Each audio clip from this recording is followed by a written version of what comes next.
Hi, it's Yvonne from Just Imagine Journals in Australia.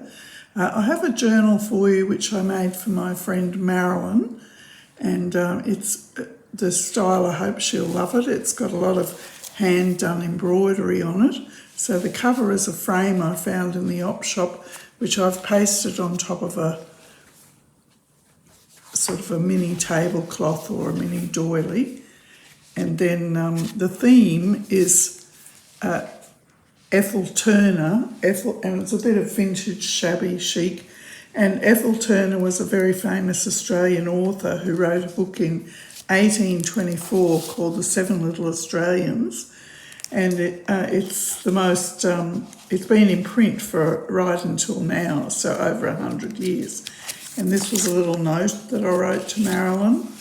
And this is an actual picture of Ethel Turner, an actual photo from her estate, which Marilyn gifted to me, and that was the inspiration from the journal, for the journal. So this is one of her covers, and 100 years after the book was published, they did an anniversary edition. So this is a couple of pages about the author from 1994. And then in here I've got more things about the author, including one of her original pages in her own handwriting, because she always liked to compose in her own handwriting. And what I loved about her introduction to the book, she said, if you imagine you are going to read of model children, you better lay down this book immediately. Not one of the seven is really good for the very excellent reason that Australian children never are. Seven Little Australians. That appeals to the Australian sense of humour. A doily here that I've cut down for a pocket, some stenciling, and Sense and Sensibility, a page from that book by Jane Austen, who was an influence on Ethel Turner. This is a copy of her actual book plate that she had at the front of her books. This is a vintage doily and a vintage handkerchief, and this was made for me by Sue, the pocket, and I've added a few things to it. And the original base of the book was a Queen Mary of England, and she, I'm not sure exactly what year that would have been, but it was beautiful original image of her, so I left that in there. And then Ethel Turner was very interested in music. That was one of her hobbies and skills. So I've included an old vintage book page. This is another photo of her, a copy. And then this is a beautiful embossed page. It doesn't need anything else. I love it just on its own for its simplicity. This is a vintage birthday card, which I've used there, and on vellum, or tracing paper it might be actually. And then here I've cut something out of a doily, because she was very interested in nature and surrounded herself with nature. And here's a copy of a picture of Ethel Turner as a young mum in the nursery, the children's nursery. So imagine her reading lots of books to her young children. This is the Australian bush, again with the kookaburra and the embroidered cutout. And here's a hand-painted Australian flower. This is Australian wattle, or perhaps something else, but with the wattle colours. And then a few little pockets and bits and pieces there. The other part, this printing on tracing paper went quite well. I just backed it onto a sheet of paper to carry it through the printer. There's the other part of that page. This is Ethel Turner with her daughter, Jean. And M for the first initial of my friend's name, Marilyn. And this is her, Ethel Turner, with her sister. They were both authors, and they supported each other a lot through their lives. And this is Queen Mary's husband, His Majesty the King. So this is saying 1911.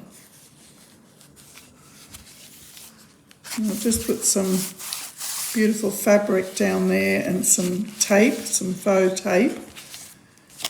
And I like these sort of fabric flips. So here's a beautiful fabric flip, and then some information about sewing and embroidery. And this is actually vintage typed, hand typed onto the paper in the day. And I love these original postcards too. Heartfelt congratulations. This comes from Cindy with her trademark beautiful ephemera flowers, and the crackle paste is what gives it that texture, crackle texture paste. And this is a Jane Austen or a Jane Austen era photo, and I've printed it onto fabric, so it's a drawing actually. And then this is some handmade paper.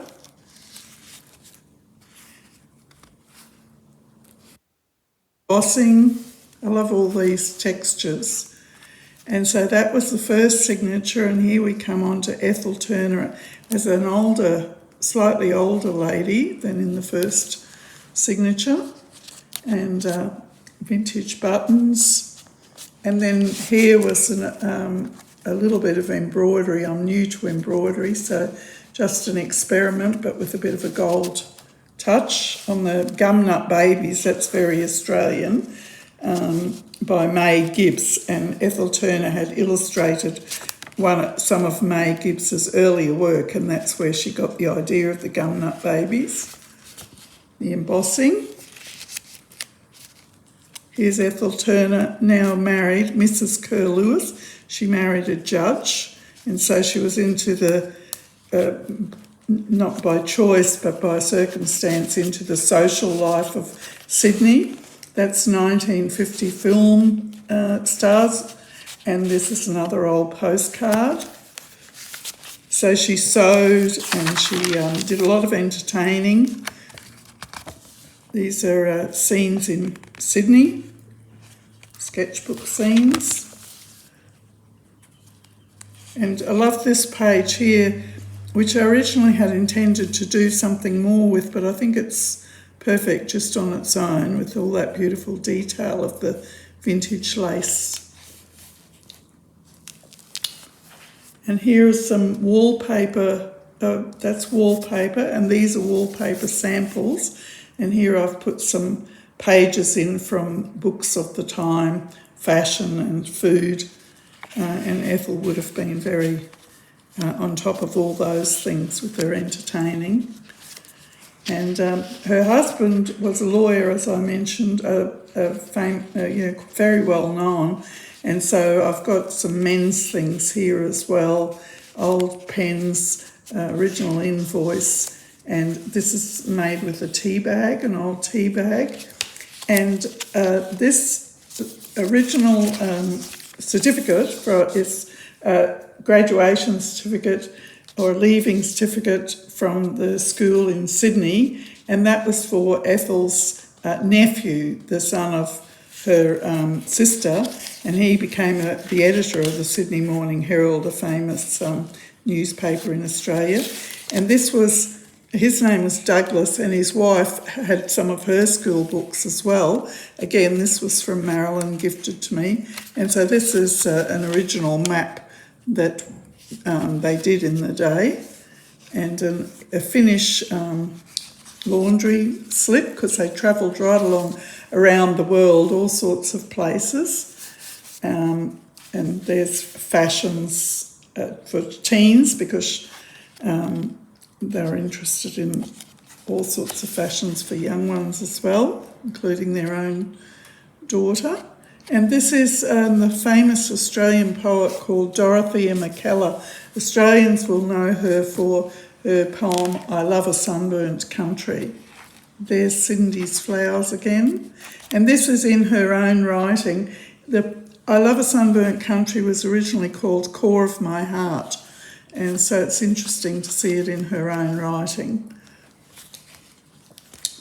And this is Herbert. This was Ethel's husband, so I'll have a few things about famous writers, postcards. And he was very fluent in various languages, including Greek. So I've got some Greek pages there. And this is the other part of the school map done by her nephew's wife. And I thought this was a fun thing. This is just a little flip up, and you can see someone peeking out the window there. And that lady peeking out, that was from the original book. So a lot of the Queen's gift book, so a lot of these pages are from that book, and I used those as a base. I think this might have come from Marilyn herself, the beautiful old vintage children's photo. And then I put here, this was to celebrate the 100th birthday of Ethel's book, of Seven Little Australians. And I've actually included from an old book here, chapter 1 inside. So Marilyn could read that if she likes. 1 year old, this is from the original book, and I've just added. And this was these beautiful original plates. They're just lovely, so delicate. These are photos of Herbert and Jean. So that is basically the family, Ethel Turner and her husband and their daughter, and then Douglas, which is the one who had the certificate. These are all, this is an actual photo from their estate, which Marilyn kindly gifted to me, and which I thought would be lovely to give it back to her in this form. And the others are copied. Oh no, actually that's an original as well from the estate. And I love the dress of these ladies in the day, and that's Sydney in the early 1900s. And the gum leaf from the Gumnut Babies, May Gibbs, and a little bit of embroidery there. And this came from my husband's grandmother, letter writer for ladies, and so formally written, they're just a delight to read. Little scrappy notebook, little pocket. And then here we have some more, another fabric flip. She did a lot of sewing. She really enjoyed sewing and gardening and nature. And then here, a little scrappy notebook again that Cindy made. And I thought this was a great idea. Jenny put me onto these, but I've since found some myself. Just very flat, perfect for a journal because they're not bulky. They're an actual pen. And then I've just finished this with a napkin and 1827, which is just indicating that it's a vintage era. And so here we are at the back of the journal. And Marilyn, I hope you really enjoy this journal. I really enjoyed making it for you. Bye for now.